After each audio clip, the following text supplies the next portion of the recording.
You know I'm totally off script right now. Point of order. We are traversing uncharted territory. Listen properly. Are we in an auction here? We are now required to rise. Honorable member. Just a joke, but it's true. I don't have to tell you things are bad. Everybody knows things are bad. It's a depression. Please, Russia, please! It's like everything everywhere is going crazy, so we don't go out anymore. Get us Hillary Clinton's emails! Call on all of us, Just leave us alone. one and all, Well, I'm not going to leave you alone. to play our part. I want you to get mad. The faith of this nation is eternal. And my vice president has shot someone. Good morning. Welcome to the fourth, also known as the South Vanuatuan third episode of Let's Talk. And to a world which might actually, maybe, perhaps a little bit, be giving us a little bit of inkling of returning to normal. I am Neil de Villiers, and my spirit animal is a fish eagle. Joining me in studio as we attempt to find some direction in this tsunami, we have radical Rob Cass, whose spirit animal is... Well, I went and did one of them internet questionnaires on this, and turns out I'm a sparrow, which I think makes me a hipster. But you are a little bit of a hipster, Rob. You are a hipster. I mean, come on. Look at that hat. And we love you for it, my boy. Did you do the Harry Potter one? Like, which is my... Oh no, I just found whichever one Google thought was appropriate. How many questions was it, Rob? 10, which told you everything you need to know about me. About Rob and his sparrowness. I think that's pretty. So we're both birds. As well as Yeetsian Johannes Landman. I thought you might like that one, Joe. I love that. Hey? Thank you. Who's The wild represented in swans the are animal cool. kingdom by? An owl. Very nice. And finally, all the way from Cape Town, we have the Aegean Andrew Park, whose spirit animal is... Fuck you, Rob. I was gonna go with the sparrow. There's lots of room in the sky In for fact, all of us. Why Andrew. can there not be two sparrows, I Andrew? think one of the best things about crumbly foods is when you spill some crumbs and sparrows come. They never fail to cheer me up. I don't know if it's that bouncy little spring they have to them or the cheekiness as they nip in to grab a crumb, but... No, I would I don't know, venture they that give that me is a every time. far more important test than the 10 questions that Rob had to go through. Definitely your spirit animal, Andrew. In this week's episode, we catch up with the Kanye West campaign, find out why Joe is staying, we talk spirit animals and service animals, and, on a suddenly more serious note, we have a very moving conversation with Nonhle Mbuthuma from the Amadiba Crisis Committee. Stay tuned. Oh, no, I'm not doing it today. I actually think we've had a pretty good week here. Busisiwe Mqobane is back in court again. NDZ is back in court again. Des van Rooyen testified in the Zondo Commission. Weekend special! And oh my God, the gall of these people is insane. Just deny it until your grave, Rob. That's what it says in the ANC ministerial handbook, I'm pretty sure. And there's a general feeling that these farcical laws can't go on forever. And that's actually what I wanted to talk about. So the Disaster Management Act expires again, and there are so many chirps from little birds about the fact that things have to change. Its cacophony is deafening. With infection rates largely decreasing across the country, whether this be by lack of testing or other means, the state has been put in a pretty tight, darkly lit corner in terms of their response moving forwards. Insiders close to the National Coronavirus Command, like Moses Joe, Council, have told News 24 that the economic devastation of the cigarette sales ban could no longer be justified, adding that we have lost billions, Giannis, in tax revenue, and that illegal selling of cigarettes has flourished. Can you imagine that? Billions lost, black market up. Exactly what everyone from the media to private enterprise to clear-thinking politicians were saying would happen, happened. In addition, hospitals were not overwhelmed, as previously expected. I don't know how much we can trust that little tidbit. I would venture they came close from 2 or 3 doctor clients I have who came close. Okay. But we're not. Agreed. But that's great. And I think there's been an acknowledgement by insiders close to the process that, and I quote, this ban is not working. Cigarettes are sold. Alcohol is sold openly now. Our ban is pointless. And this, dear friends, like a flaming motorcycle doing a backflip through a circle of fire 30 feet in the air, brings us to my point. The reason you are governed is because you allow people to govern you. As soon as you decide not to be governed, or that you're not happy with a particular law, there is nothing the government can do. Erica Chenoweth, who I've been reading a lot about recently, famously proved empirically that for massive change to take effect, it only takes the sustained involvement of 3.5% of the population. This is what happened with civil rights, this is what happened with LGBTQ plus rights, and closer to home, this is what happened with Jacob Zuma and with e-tolls. Honestly, isn't that a beautiful thought? Only 3.5% of the population. That's 2 million South Africans.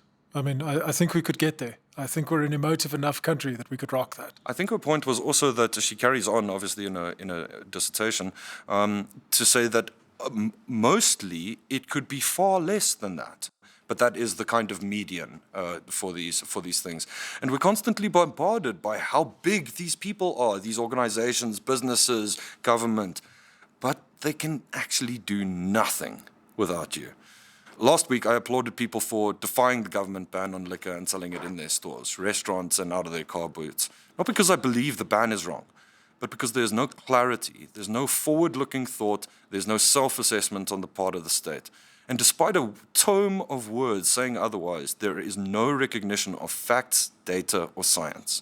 This week, the government has realized this and finally seen the errors in their ways. And I think we're all expecting an announcement over the weekend, and I think we all kind of expect it to be stage 2. I will raise a glass of wine to that, if I can bloody get it. Well, in keeping with kind of keeping on theme, and keeping with my personal theme of talking about beer and these things, I came across quite a fun story about a guy in the US who registered beer as his service animal. And it follows on from... His service animal? Yeah, so it follows on from kind of recent incidences of people doing this, trying to prove that the ability to register a service animal is too easy. There was a story previously about a guy who registered a hive of bees as a service animal. And the idea is that if you've got something as a registered service animal, you can take it on a flight, you can take it onto the bus. And so, you can imagine that with a hive of bees. But this takes it one step further, where the guy said, well, I like to drink beer, but they won't let me do it on the train. And I get very anxious on the train, so I'm going to register this as my service animal. And I wish I'd discovered the story earlier, because I think that could have been something that could have been pretty helpful. Yeah, exactly. They'd be forced to sell you beer because you need your service animal. I just wonder if a metro cop pulled you over and you'd be like, sorry, man, it's my emotional support. I need it. Look, he's got a leash and a little name tag as well. Don't come too close, he'll bite you.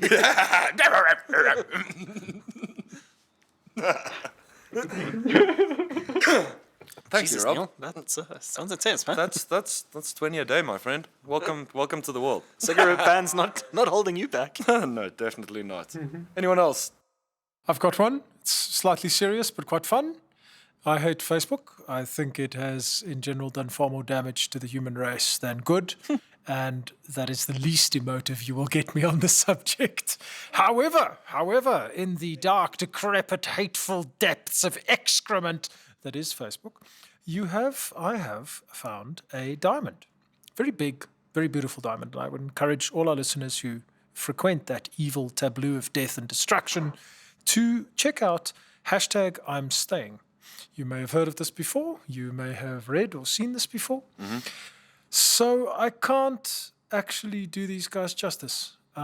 It's quite simply a group of South Africans started by one absolutely wonderful man from Cape Town who said, let's create a space that doesn't have negativity, that doesn't have criticism, and that doesn't have advertising. We've got enough of all that stuff. If you're going to stay in this country, maybe let's say something nice about this country. And again, I can't do him justice, and we'll link it in the show notes, and go check out his founding video recorded on the streets of Cape Town. And from this little sapling of a positive idea has come up an oak of incredible South African optimism and stories. Mm. And I'll share with you one. There was a thing called the 100% Tip Challenge. So towards the end of last year, end of 2019, it's going into Christmas season. the community that had founded itself around hashtag Imstaying said, let's just tip our waiters 100%. And at the one end of the scale, there is the guy, I think it was a guy, who had a 1,500 Rand account at a steak restaurant and made it 3 grand. And the person who received that money went absolutely mad and thanked them and so forth. But on the other side, which is almost more moving, there was a poor gentleman called, and I'm going to get this wrong, Belelele Simelane, who works as a packer for Coca-Cola. He was expecting a December bonus of 800 Rand. Can we just take a moment? He was expecting a year-end bonus of 800 Rand. And then he wrote on this hashtag Imstaying group, I quote, I plan to spend it with the poor guys living on the streets of Newcastle tomorrow. I will buy food and have a picnic with them at the park. I mean, who are we to not be humbled by that kind of care? There are criticisms. He's doing it so he doesn't have to tip them 100%. Sorry, Andrew, come again. He's having a picnic with them so he doesn't have to tip them 100%. Yeah, near. So there are criticisms. The whole books have been written about this Facebook page, which is how it came across my desk. It now has more than 1 million followers.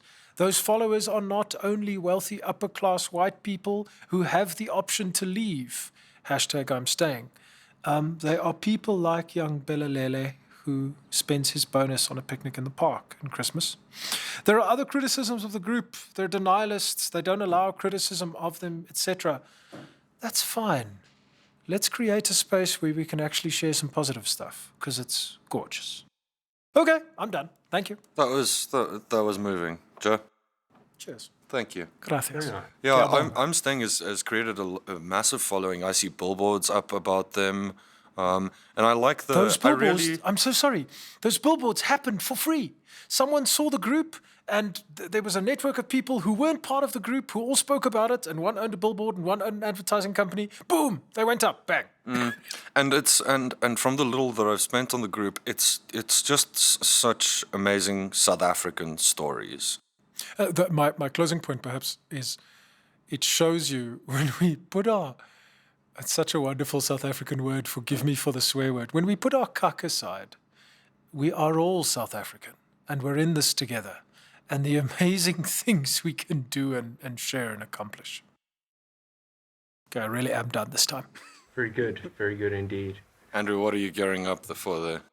The leader of the DA in the Western Cape, a Mr. Bonginkosi Madikizela, published an opinion piece today entitled Obsession with Race Impedes the Progress and Emancipation of Black People in Africa, which insists that South Africans give the DA a chance because, and I quote, what is there to lose? And so I made a list. Things you might lose.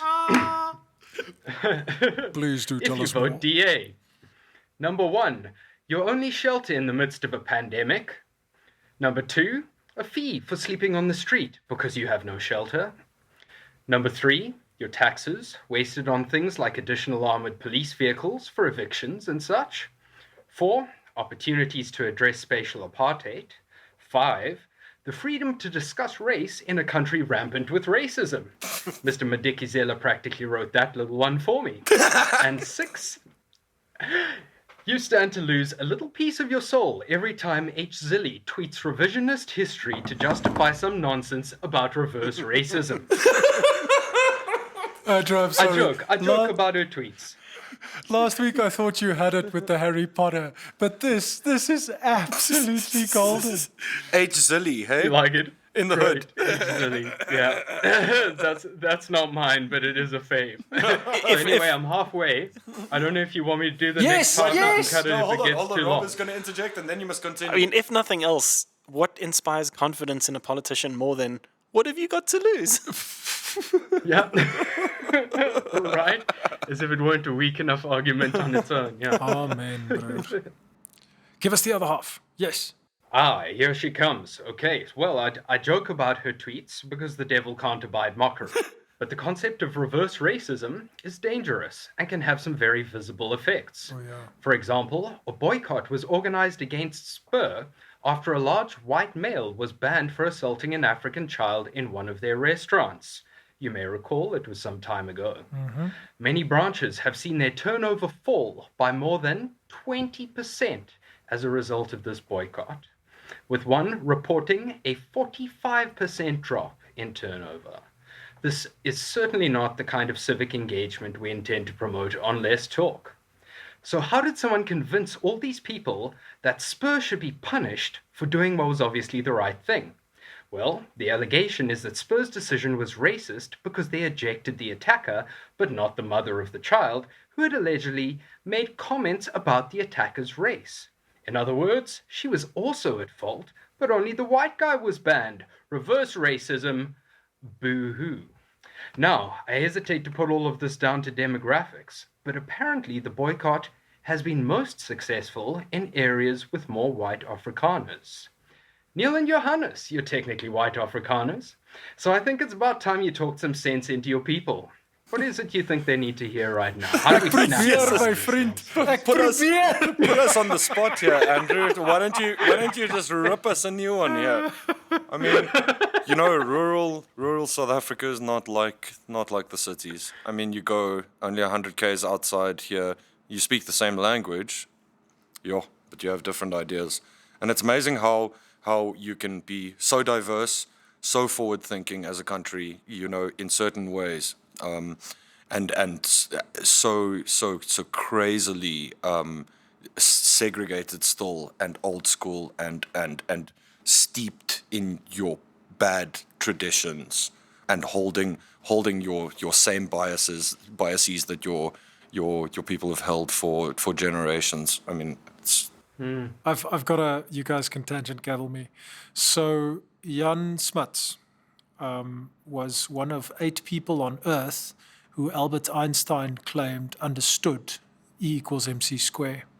Smuts was Afrikaans, but he grew up in what was at that point the Cape Colony, and thus under English rule. He started by studying at. It was either Cambridge or Oxford, and he stayed in the same dorm as Milton and Darwin.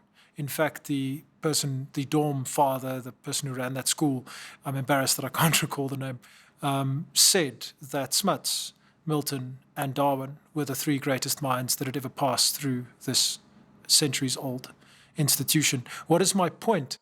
Smuts was an Afrikaner who went steeped in that English tradition, that British tradition, and then he came back and he became the Attorney General in his late 30s for a man who only had ever read one book in his life, the Bible. His name was Paul Kruger. And my point is that the Afrikaner people can change our thinking. Paul also hired this English convert. Sorry, I'm done. You can tangent gavel me. Go!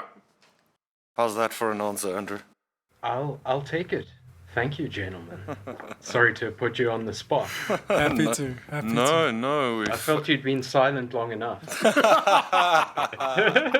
Something I would like to bring up, and just as more of a question, something I think is really interesting on the flip side of the Spur story. The Spur model is that Spur doesn't actually own any of their stores, as far as I know. Everything is franchised. I think they're completely franchised. Yeah, exactly. So that incident happened at basically a privately owned restaurant. And I think it's interesting, this sense of contagion. If that restaurant had been, for instance, a single restaurant. Yeah. With its own private name or whatever, it would be a confined incident to that restaurant. But because that restaurant carries the name Spur, and I think one interesting part of this, as far as I know, Spur stood up for that franchisee, and that's why this contagion's happened. And I think it's quite I think it's worth acknowledging that it's quite a brave move to say 100%. We stand behind that franchisee in the face of. I mean, I think it's a little devastating for a lot of other franchisees who, through no fault of their own, have been affected by this contagion. And I suppose there's an argument to be made that you should all stand for that and should all be behind that. I just think it's an interesting dynamic to that story as well. Yeah, who owns Spur? Is it Famous Brands? No, Spur is the name of it. They own Spur and Rockamama's and is that it? Panarotti's as well, as far as I know. Oh, okay. It spurs something other. And it shows you once again the power of the people, man. Here used to gather behind what is perhaps a misinformed cause, or misinformedly getting involved, but you really do have collective power. It's until it's you can't stay away from those bottomless rib Mondays, then you don't believe anymore. But then you can go to Rockamama's. But it's really scary it's as scary as it is inspirational. Yes, yeah. No, well said. It's a fair point. Other tidbits before we kick off the main event. Kanye West. Kanye West. Fucking Kanye West. The thick plotters. So I know that everyone in this room and listening to this expects updates from us on the most important news events of the week. This is not that news. The forgotten pop idols segment of the podcast is once again in full swing. So this is from CNN, and the article starts with Kim Kardashian West, Kanye's wife, calling for, and I quote, compassion and respect for her family's privacy. So I just want to say, Kim, please, man, your entire life is a reality TV show. Without the public eye, you don't even have a career. It's not like you're like a film star or a lawyer or even a rapper like Kanye. But anyway, they carry on by saying that there are several Trump operatives pushing to get West's name on the ballot in a number of southern states. And this is what I was talking about a couple of weeks ago. And basically, the play goes like this. A Democratic candidate needs in excess of 90% of the black vote to win. If a significant portion of that percentage votes for a third party, say Monsieur West, s'il vous plaît, the Republicans take it. So, I don't know, perhaps CNN has developed a collective brain virus, and come to think of it, that might not be far from the truth. But this is the best, well, at least most entertaining theory I've heard on this rubbish. So yeah, the people in Trump's campaign pushing for Kanye West's election in the southern states, or at least it's a spoil vote. So yeah, the thick plottins. I saw something interesting today or yesterday about. Supposedly there was a meeting between him and Kanye West, at least, and Jared Kushner as well. Oh, is it? And there's now reports of them standing together for 2020. Oh, yes. That's the best ticket I've ever heard. West Kushner. It just rolls off the fucking tongue. Is that an indica strain?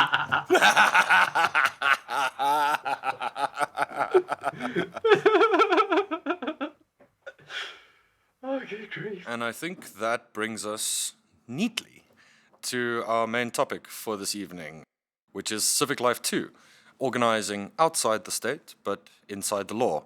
And here I'm going to pass off to my very capable colleague. Andy, takes away. Yes, good day, listeners. Today we continue with our series introducing civic engagement. Ordinary citizens putting their thinking caps on and pulling their sleeves up to make their mark on society. Ooh, In yeah. the previous installment, we looked at some of the formal opportunities for civic engagement provided by the South African state itself, such as community police forums and public participation processes. And we spoke to veteran ward councillor David Potter about his experiences engaging with citizens at local government level. But, as we know, civic engagement isn't just about engaging with government through formal participation. David shared with us that engagement is often more productive when community members organize themselves before approaching him, if only by setting up a WhatsApp group for people living on their street. So in this episode, we broaden our scope to take a look at civic engagement organizations, such as NGOs, that operate independently of the state, but within legal limits. This could include anything from, as I say, NGOs, to trade unions, to the many community action networks we've seen spring up across the country since the onset of COVID-19. Some of the most radical examples of self-organizing in modern times have come out of situations where the state is largely absent. During the Spanish Civil War, parts of the countries, left more or less ungoverned, set up networks of workers' cooperatives to provide for their own needs as best they could. Today in northern Syria, stateless Kurds and other diverse peoples of the region have come together to form what they call the Democratic Federation of Rojava, which, despite having ISIS on its doorstep, runs a great deal more smoothly than any other part of the country. Defying all stereotypes of the Middle East, their society is built on principles of diversity and radical bottom-up democracy. But the secret sauce, it seems, is feminism. Whether they're planning and nurturing their new society or taking up arms to defend it, the women of Rojava are front and center. If there's one thing ISIS soldiers hate, it's getting killed by a woman. And if I can just interject there, it's such a powerful idea, hey? To think that in a civil war kind of context, people can organize like this. And I think you'll see this in a lot of kind of failed states. You probably saw this, you definitely saw this in the kind of Maghreb region with the Arab Spring, where they all kind of banded together and people on the internet helped them set up networks so that they could communicate with the outside world when all of that stuff was cut off. But actually, becoming self-sufficient is actually not really thought of as a revolutionary act, you know. Cases like these demonstrate the political freedom that this kind of independence brings. And there's evidence of this at home as well. The Center for Social Development in Africa at the University of Johannesburg published a report on the 2019 elections. And 48% of people they surveyed said that one of the reasons they voted for a particular party was because it pays social grants and that they're afraid that another party will stop paying these grants. So to a large extent, dependence on government coerces people into voting for the same government that maintains this dependence, one election after another. They are not truly free to exercise their most basic democratic right. Just to interject for our listeners coming in cold to this matter, I thought it might be useful to just point a few data points down so that you know who the Amadiba Crisis Committee are and what it is that they've done and are continuing to do.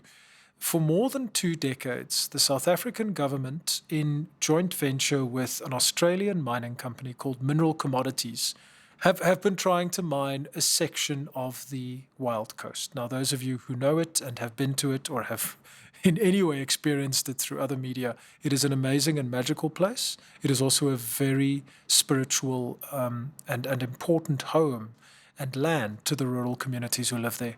And their story is one of a group of people who are vastly outweighed in terms of political power, royal power, money, wealth, and international everything.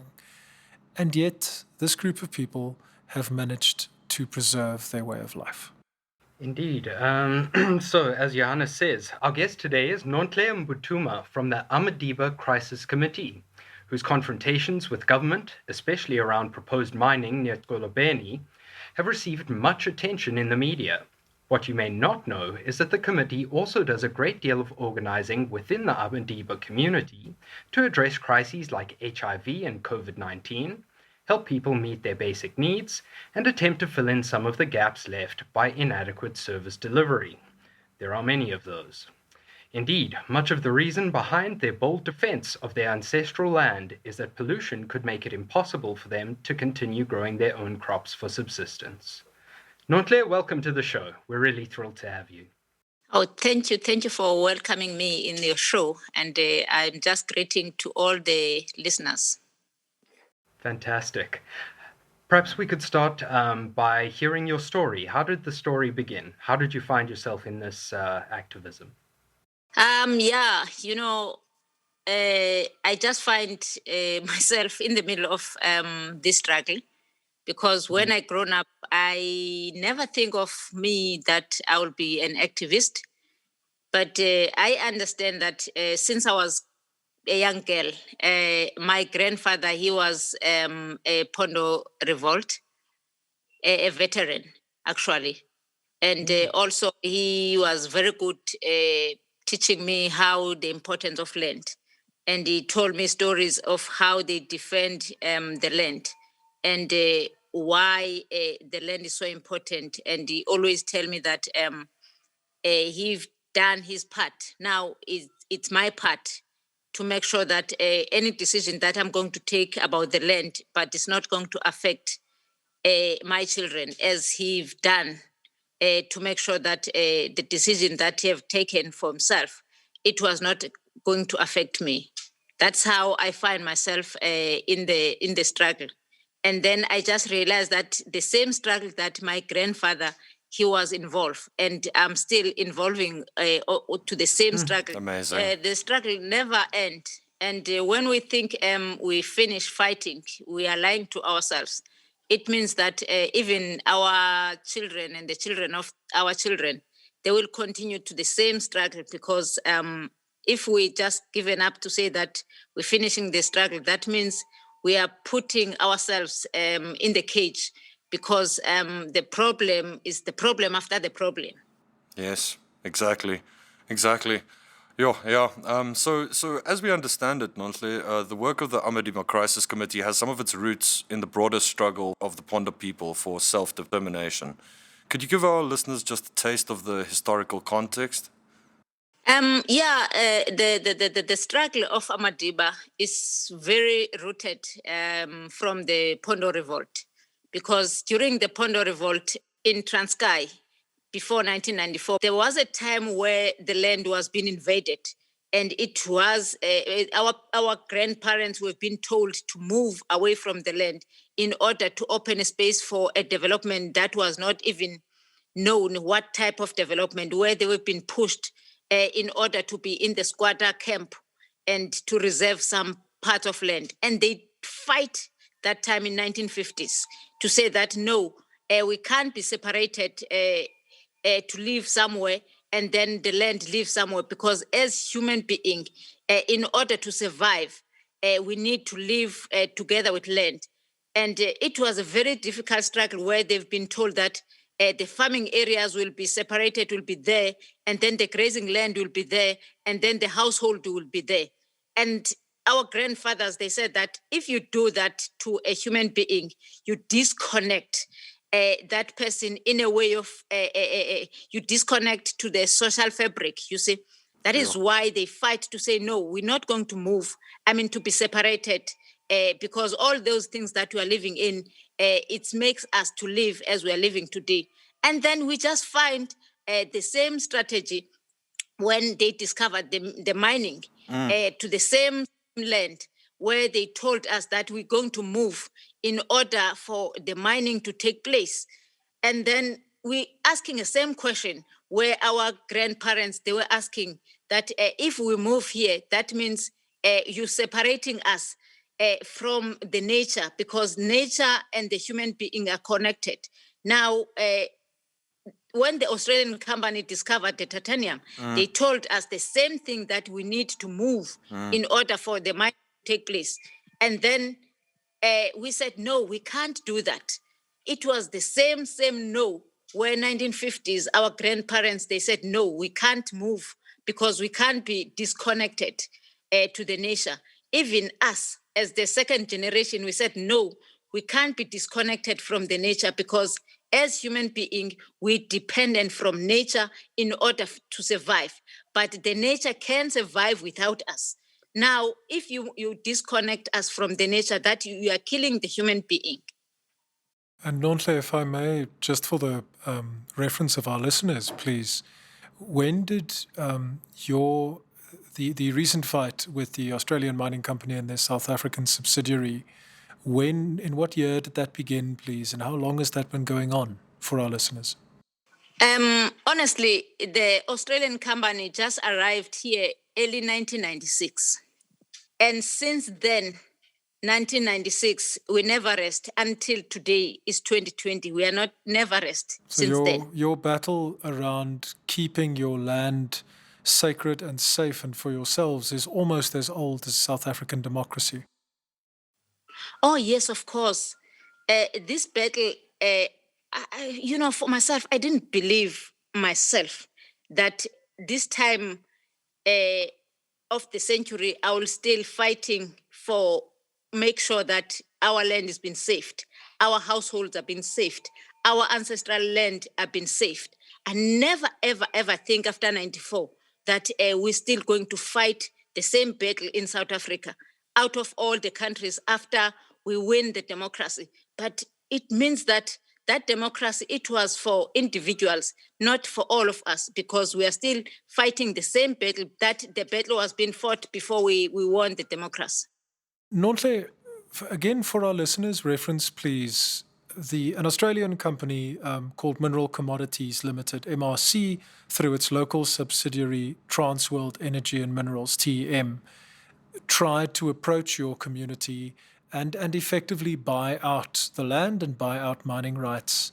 Could you tell us a bit about which local players, which people in your community would have benefited from that transaction, please?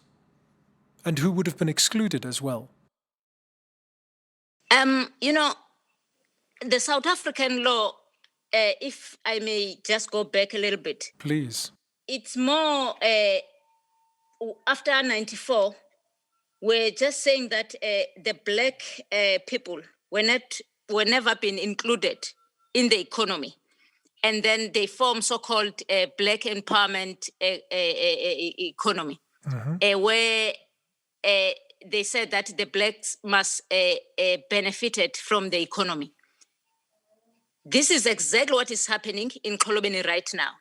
After MRC arrived in Kolobeni, they were just organized some groups of politicians, and they formed so-called BEE in order to benefit from the mining company. And those BEEs are not being accountable to anybody. They just make a business for themselves on behalf of the community. But you cannot ask them anything about how did they make money, how did they account to the community, because they just make a business for themselves. This is what is happening in Kolobeni right now.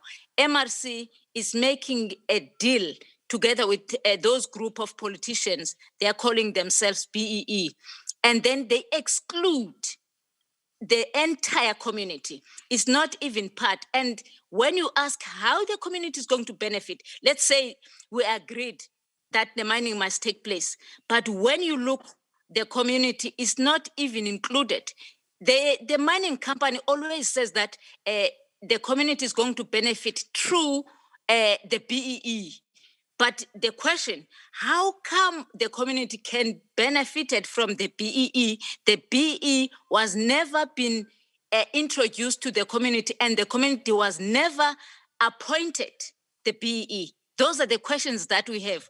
And we can see that this is a way of taking our land and use some of us as blacks, these BEEs, that this project is going to benefit the community, but it's not. It's going to benefit individuals. At the same time, you are excluding the entire community. The rest of the community will be more poor and poor. Thank you, Nonhle. I mean, it's just flabbergasting. Like you said, how democracy was fought for and democracy was ostensibly won. But for who was that democracy won? Yeah, I think it's really interesting the role that historical memory plays in your struggle and learning lessons from the past. For example, seeing that, when MRC came here, that it was the same thing happening again, which had happened to your parents. There was an article in the Daily Maverick recently that gives another example of this, of how you learn from HIV/AIDS. And how that prepared you for the COVID-19 crisis. And the quote that's in the title of that article is, "HIV taught us a lesson we will never forget." What was that lesson? During the HIV and AIDS period, all of us were just folding arms and waiting for the government.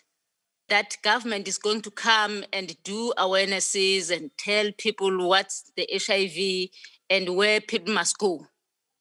And it did hit a lot to our communities, because we're taking the HIV and AIDS for granted. And it was like, because people were not aware, we're not doing much in order to educate our people. We're hoping that the government is going to do some education. But we just realized that education was only more in those places where it's accessible for the government, like in the township or in the suburbs. But in the rural communities, it was very, very, very rare to see any program from government that they are doing awareness is about the HIV and AIDS. That is why we just learned a lesson from the HIV and AIDS. And then we said, this time around, we're not going to sit and wait. We need to do something before it's too late, and to run awareness without even waiting for the government, because it's very far, the government, to reach us. But they reach us when they want us to vote. But when it comes to do the things that they must do, it's very far. That is why this time around, we're running awareness to the to the whole entire community, and to make sure that the sanitizers, the mask, all the PPEs equipment is there. People are protected. That's the kind of work that we've done, because we don't want to be hit by the same problem that we've done before. We're making sure that our people, they have all the information, and they know where to go. Although we know that our clinics, most of our clinics, they don't even have enough equipment. But we did even go to our local clinics to make sure that we supply with sanitizers, to make sure that when our people, they are going to the clinics to take some medication, there is some sanitizers at the clinic where they're going to be sanitized. And to not to just to give only them in the households, but also our local clinics. That is why we said that we learned a lesson, and we don't want to repeat the same mistake that we've done before. Amazing. If I may ask a follow-up question, apologies, Andrew. Nonhle, how did your community respond to being told, to the awareness campaign, and being told they had to restrict themselves? Is my first question. And the second one, if I may also ask it, please, is how did you get that awareness information? I mean, you guys are in a very remote rural area. How did you empower yourselves with information, please? Okay.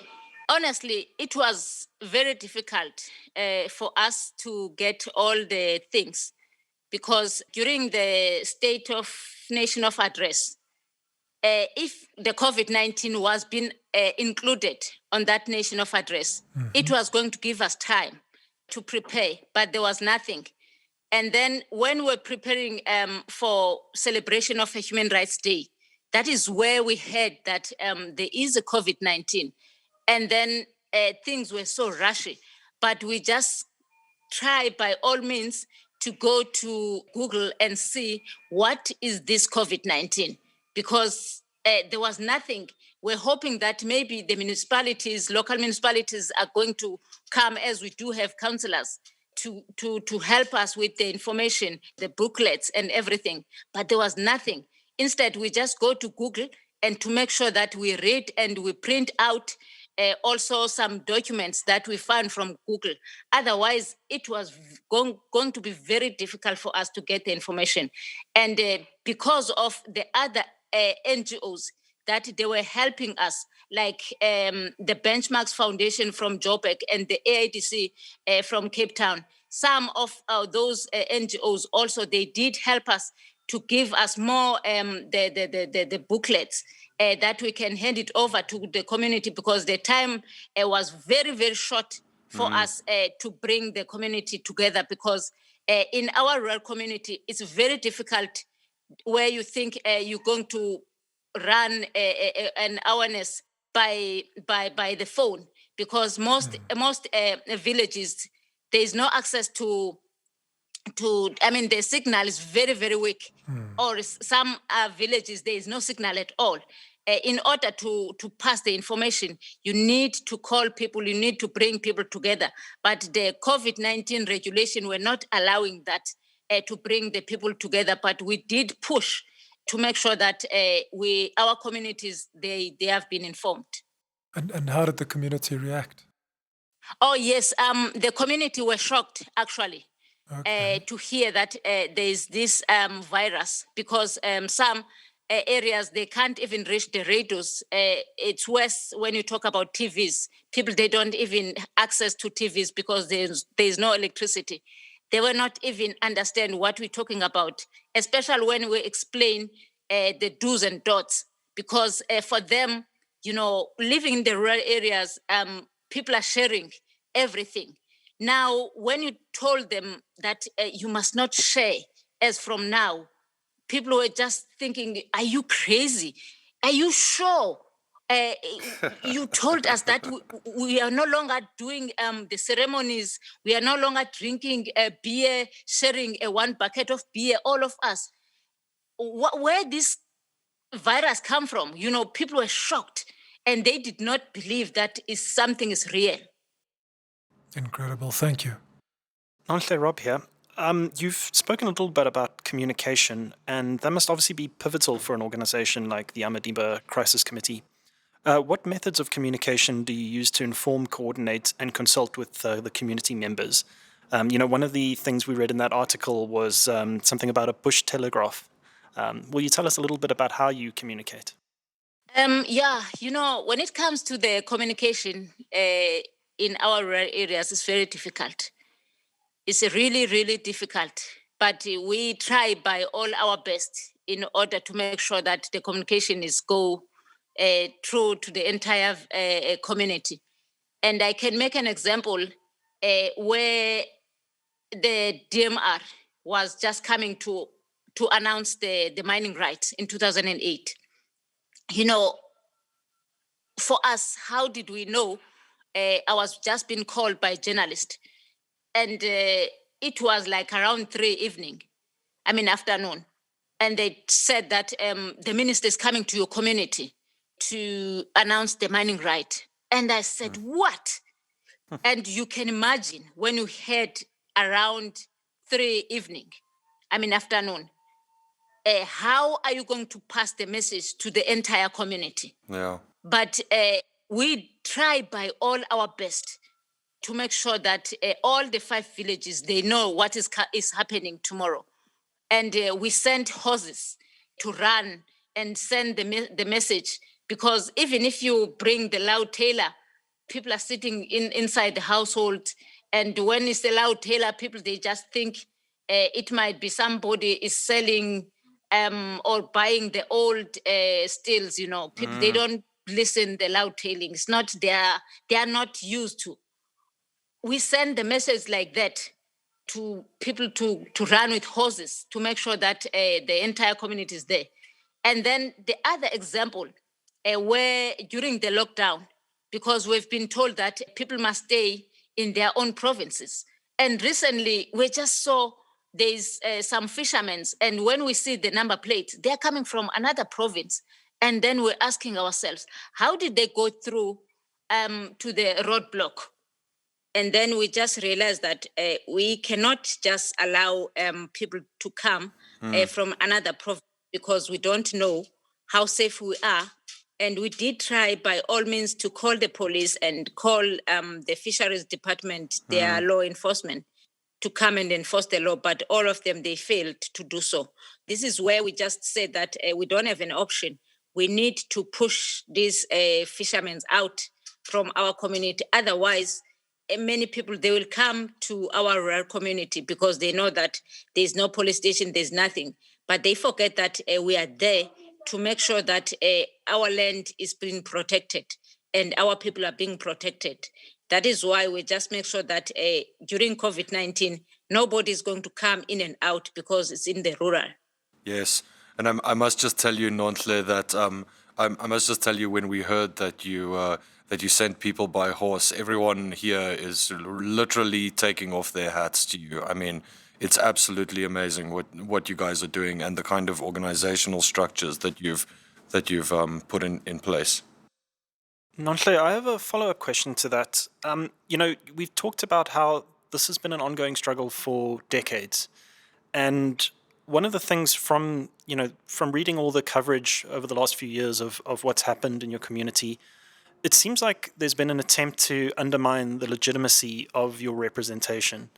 And I just wanted to know, what do you do to kind of maintain that legitimacy, to make sure that you are speaking for the people and yeah. Thank you about that question. They're trying by all means to undermine us. Sometimes people that they are speaking on behalf of us to say that they are the crisis committee, and but they speak something totally opposite what Crisis Committee is speaking. What we're doing is to make sure that we speak for ourselves.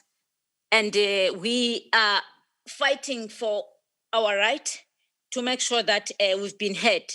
And sometimes, they always says that the majority of Amadiba Crisis Committee, of Amadiba, they are in favor of mining.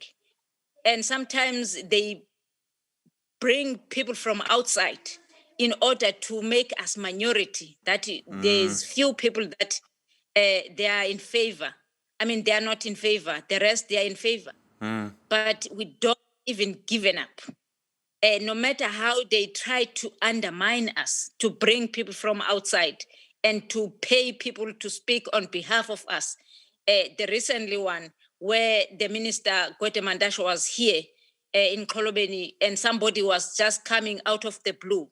He said that he represents the Amadiba Crisis Committee, but we don't even know who is that person and where he come from. And when we try to say that that person must come back, but it was like a movie when somebody just sent the message to the media and then left, and he was taken by a police van.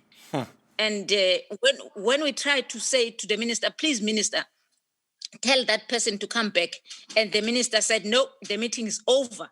And it was clear to us because that person already sent the message, now the meeting is over, before we speak.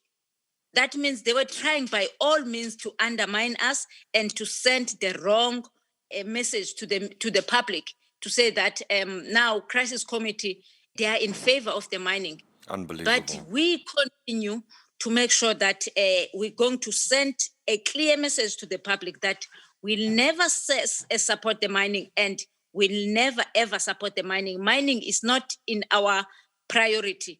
Our priority here is agriculture and tourism. That is why we always tell the media, and we are not afraid to be intimidated and to tell the truth.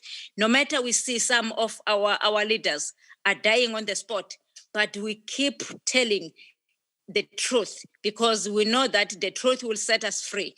But to be scared because of we see all the intimidation is not going to help us. That is why we push no matter how hard. And it's very painful when we see that when the government says that it's only 12 people that are not in favor, the rest, they're in favor. And we try by all means to tell the people. We said those people, they said it's 12 people, they must come to the community. And it proved us correct when the department or the government official, they came to our community, they couldn't succeed what they want to achieve because the entire community, they don't want the mining. It tells you the truth that if the community, they were in favor of the mining, because there's Gwete Mandashe, he's I think he's the fourth, if he's not the third minister. They tried their luck, but all of them, they failed. Now, if we are minority, why they failed? Because they are not failed in parliament, but they failed on the ground. I applaud you, Nonhle. I applaud you. Yeah, unbelievable bravery, for one thing. I feel like if every community could organize and self-organize so effectively, it would be a very different world that we live in. What do you think is special about your community that you managed to do this? Or how do you think we can encourage other communities to follow your lead? What I can say to other communities is just to stick to your plan and informed your community. Because if your community is not being informed, because many activists, when they know they have information, they just keep the information for themselves in order to be known that they are the fighters. But if you inform your community, that means your community is going to decide what is good and what is bad, and then to take the right direction. That's what I always tell people, that you must inform the people. And the people also, they must depend on themselves, not to depend to somebody else for survival. because when you depend to somebody else, it's very, very difficult to fight, because that person always intimidates you that I will take what is mine from you. Now, your power of fighting is becoming shrink, because you have something where somebody can take it away from you. Now you choose if can I fight harder or can I fight less. That is why I always encourage people that we must depend on ourselves. We must keep the land wisely, and we must use the land wisely in order to sustain ourselves. Sure, that's inspiring. And people like ourselves who are people of privilege and many of our listeners are the same, who hear you and are inspired by this, what can we do to support you? We really appreciate if people, they can support our struggle, because right now we've been taken out from the budget of South Africa, the way we see things right now, because we are not included in the budget. As during this COVID-19, we're expecting that the government is going to support us like in other communities. And they know that our community, they don't have access to water. And they were having a budget of supplying the water tanks. And we're just thinking that, some other communities, the rest of South Africa, some, they do have water. But our community, they don't have water. That means those water tanks they will supply, they will put our community as a first priority. Because at the moment, we're dependent from the water from the river. Now, this is COVID-19. It's very difficult people to go, because we're sharing the rivers, like maybe 10 or 15 households, they are sharing one river. That means the gatherings is going to take place. In order to minimize that gathering, it's better when people, at least they have those water tanks in the household. But unfortunately, we were not being supported. I don't know why. But I understand, because mostly of the project, they said that we anti-development. That's how the government is painting us, that we are anti-development, which is not true. We for development, we are not anti, but we don't want the mining. That's the different story. But we want all the basics that other people, they do. And if we can be supported, because also the meetings for us to come together, it costs us a lot, because our villages are far apart. We need to drive some people from a meeting place. Some, they are walking like 15 kilometers to the meeting place and 15 kilometers back. Now, it's very difficult for the elders to walk in those distance. It ended up to not bring all the people in one place. That is the kind of support. And also to publicize our struggle, to be known by those people, they don't know what is going on in Kolobeni. It helps us a lot, because some people, they think that we said we want benefit from the mining. They don't understand that we don't want anything to do with mining. We do want agriculture and tourism, but not mining. And we stated clear that the reason why we don't want mining, because mining is a short term and is going to destroy our environment. And once our environment is being destroyed, it's irreversible. Yes. That is why we said we don't want mining. Yeah. And if I can just interject there, Nonhle, I obviously researched your organization quite a bit before we did this interview and the lead up to the interview, and really, it is amazing what you guys are doing. It tells an amazing story of unity. And then I read that Daily Maverick article, and it lists you fighting with the miners, fighting with government, fighting with kings, fighting with, and I mean the courage that you guys display is amazing. And then I read the last two lines of the article, and it said that you were really hoping for water tanks. And I thought, the idea behind our podcast is to get people to engage, to be involved in their communities, to be involved in other communities in whatever small way they can, you know. And to that end, I've decided to start a crowdfunding campaign for your organization. And we're going to run it through Back a Buddy, and our listeners can find the link in the show notes. So please donate to that. And I'm really, really excited about it. I'm going to contact Daily Maverick and ask them to write a story about it. And I really think we can do this. I'm in talks with a couple of manufacturers about the tanks, about the expertise that we require in order to install the tanks. And yeah, if you're listening to this, please support us and don't support us. Support the Amadiba Crisis Committee. Support their communities, and whether that's 10 rand or 10,000 rand, we'd really appreciate that. So I just thought, I really hope it goes far. I'm really going to push it, and yeah. Thank you. We'll really, really, really appreciate that. It will make a huge difference to our community. I hope so. Yeah, but we'll obviously keep you posted, Nonhle, and we'll keep our listeners posted on how that story goes. But yeah, like I was saying, your story is an amazing one. And the people you fight are big people. You're fighting government. You're fighting these huge mining companies. What gave you the courage to take these people on, Nonhle? Yeah, it's true. We are fighting big people, and most people, they were just saying that we are wasting our time. These people, they have money, they have everything. Who do we think we are? We can fight against the people that they have money. And then we said that it doesn't matter because we do have land. Land, it's more valuable than what they have.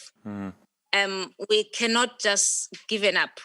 And also what it just give us so brave of fighting them is that because of the Pondo revolt, where they were fighting Britain here. And now, what can stop us to fight the Australian company and our own government and these kings of the state? They are working together to sell our land. There's nothing can stop us because this land is very important and it's a legacy of our children. And anybody can fight until the last breath for the legacy of their own children. Amazing. Nonhle, that's incredibly moving stuff. I actually can't do it justice beyond saying that. I'd like to ask a positive or a slightly different question. You made a very good point, which is that you get cast as an organization or a community that are not in favor of development. And I'll use a word that you can't use, which is bullshit. That's just not true. Could you tell our listeners about the Mthentu Village and the Amadiba Coastal Community Trust, please? Amadiba Trust, which is Amadiba Coastal Development Trust. It was just, it is a trust that was been formed by the community, which is 5 villages, which is Gidi, Daikya, Dolani, they know it's known as Kolobeni, and then Mpindweni and Mthentu. Those 5 villages, they make it Amadiba Trust. And Amadiba Trust is the trust that is working on the sustainable development, like the tourism. And right now we do have the campsite where we've been funded by the EU, early 1998. And that campsite, it's owned by the community, and Akoda is managing the camps on behalf of the community. That's where they fit. And then the profit that we make from that campsite, we did build some crashes, and sometimes we built the community hall and the great place, which is Gomkulu, where it's our meeting place, and our court place, where we discuss all the issues. That's how we manage to sustain ourselves. And when you ask about the Mthentu village is where the campsite is being based. And the Mthentu village is one of our hotspots in terms of biodiversity, where we have the Mthentu River, where we have a very rare fishes, which is the kingfish, and many tourists, they love to come to Mthentu because of that kingfish, because during the season of the kingfish, tourists, they love to come. It's like a sport to the tourists. They are not coming to take the fish, but it's called fish and release, where many tourists, they used to come at Mthentu. And also there's some plants that you cannot find anywhere else, like the pondo palm. It grows there, and many tourists, it attracts quite a lot of tourists, local, national, international. They love to come because of that campsite is there, because it involves cultural history about Pondoland, and also the history of Amadiba area as a whole, That's what is interesting. It's interesting quite a lot of people to come to Mthentu because of the lodges there and the nature and the rivers, and it's closer to a nature reserve, which is Mkambati, but it's on other side of the river. Yeah, that's what when we talk about Mthentu, is so special than other places because of the activities that are there. Thank you, Nonhle. I look forward to being there and myself also one day. One of the 5 villages that they are planning to mine. Oh, I didn't realize that. That's a travesty. I look forward to being there myself one day, and I would encourage our listeners also to visit it when one can do that legally. Nonhle, I think the 4 of us are going, as soon as the crisis is over, the 4 of us are going to come and visit you and to come and stay in your campsite. We all love camping. Oh, please, we'll love that, because that's what we always prefer the tourist. To tell the tourists that please, you are welcome to visit our Amadiba. There is a campsite where you can camp, or you sleep in the cage, or you sleep in the village, because we also have the village-based accommodation. Oh yes, tourists, I've we seen are giving options where they want to sleep, because you sleep in the village and then you learn how people they live, or you sleep in the lodge where you want to see the nature. Those are the options that we have. That is why we said that tourism is our most important development in our area. Yes, definitely. And it gives people a real way to get involved in your cause, and to experience your culture. And I think it's really a brilliant idea.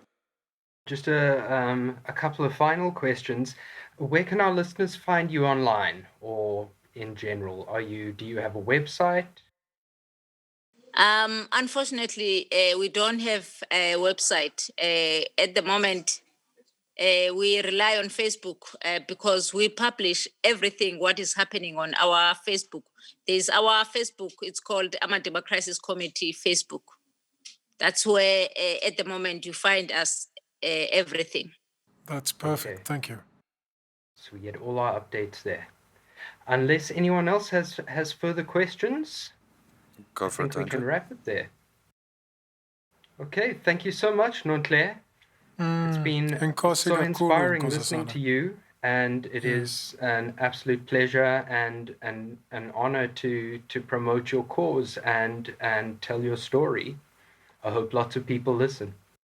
Oh, thank you so much, and I hope the COVID in October will be slowed down, because in October we are going to court in Pretoria, in High Court, on the 12th, where we're just going for a hearing where we lodge a case against the DMRE about the judgment of Xolobeni, the right to say no, where they just delay the appeal. Now we just said that the appeal must be cancelled. Well, we wish you all the best with that. You'll certainly be in our thoughts. And we'll actually before the court case we'll inform our listeners, and maybe they can make their voices heard online. And we'll definitely support you in whatever you're doing. Thank you very much again, Nonhle. Okay, thanks a lot. Enkosi kakhulu, Nonhle. Thank you. Thanks very much, Nonhle.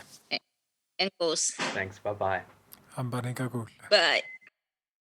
Andrew, I would like to applaud you and thank you for bringing Nonhle and the Amadiba story into my world. I found that hugely humbling and inspiring.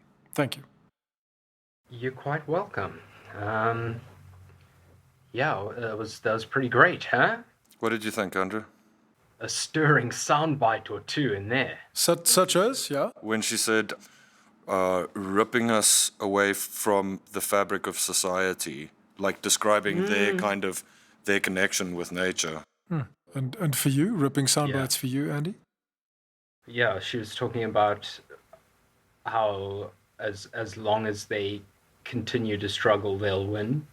And the struggle. So, like, basically, like people saying, who do you think you are, standing up to these folks with all this money, and her basically saying, like, we'll stand up to them and we'll beat them. Yeah. We just have to stick at it. Because that's basically what she said, is that's what my father taught me. That is the struggle that he had, and that's the struggle that she inherited. It makes you so hopeful and so kind of despondent at the same time, you know. Why despondent? Just because you would think that perhaps her father would have won that fight. Yeah, you know, absolutely. And I don't think this isn't an isolated community, an isolated fight. This is actually the norm. Indeed. Yeah, for me, the most kind of mind-bending part and the most inspiring part was the amount of foresight that this organization has and the community has. And I think something that's often kind of portrayed is that when people resist this kind of thing, they're resisting development, and it's somehow portrayed as short-sighted. And I think she blew that out of the water completely in showing that it's exactly the opposite. What they have is incredibly far-sighted. They're looking generations ahead because they've been fighting for generations, because this battle has been going on for generations, because when it started, those people that were originally fighting were thinking about this generation now and what they would have. And this generation now is thinking 50 years ahead. It's an incredible amount of foresight that just blows away any argument that development is somehow... What did she say? Mining is short-sighted. And it's just short-term. And it's just such an amazing... Devastating. It's such an amazing understanding of it's not just, these people are coming to take our land. You know, it's not just that. She understands that it might bring short-term profits, but her children are not going to be able to profit off those things anymore. It blows your mind. As a Westerner, it blows your mind. I mean, am I a Westerner? I suppose I am a Westerner. No, I just think, Westernized African, brother. Just even in that kind of mind frame, this is absolutely looking at long-term planning. And it is, it's the right decision for the future. Absolutely. Yeah. I said something about historical memory during the interview, but they're conscious of the past and the future and their place in it, and they act in accordance with that. It's just general historical consciousness. It's beautiful. I think it's so beautiful. Imagine the point I wanted to get at was her mention, her reaction, her viscerally emotional reaction to the topic of BEE. So she didn't say it. I tried to lead her there, and she was kind enough not to say it. But the shareholders in Alco, which is the local empowerment, the Olobeni community empowerment vehicle that this South African version of the Australian mining company would link with, the shareholders of that vehicle are the royal family, specifically the king and his wife, and a third individual. That's 3 individuals as the black economic empowerment shareholders of a multi-million Australian dollar, if not US, operation. I mean, it's flabbergasting. If you turn that around and you brought the community on board, it could be very different. Maybe it shouldn't be, as you guys have said, but it's flabbergasting to me that you could do that. I think this is par for the course for those companies, dude. Agreed. And then the second point is... so point 1 is how dare you, but the second point is fucking dare you. Exactly. and her equally emotional response. And I think one is seeing more and more of that in my very limited white middle class existence from black South Africa, that the spoils are broken up by a bourgeoisie class instead of by a deserving many. I think, she kind of summed it up at the end, talking about the court case that they're going to be in Pretoria for, and, summed it up in the line that what they're fighting for, it's not about whether this is good or bad or whatever. It's about saying we have the right to say no. This is our land. This is our heritage. We have the right to say no. And you're entitled to different views on whether development's good or bad, and anyone can justify those views. But the important thing here is they feel they have the right to say no, and I don't think you can argue with that. Touche. Definitely. That's all from us, everyone. Thank you for joining us.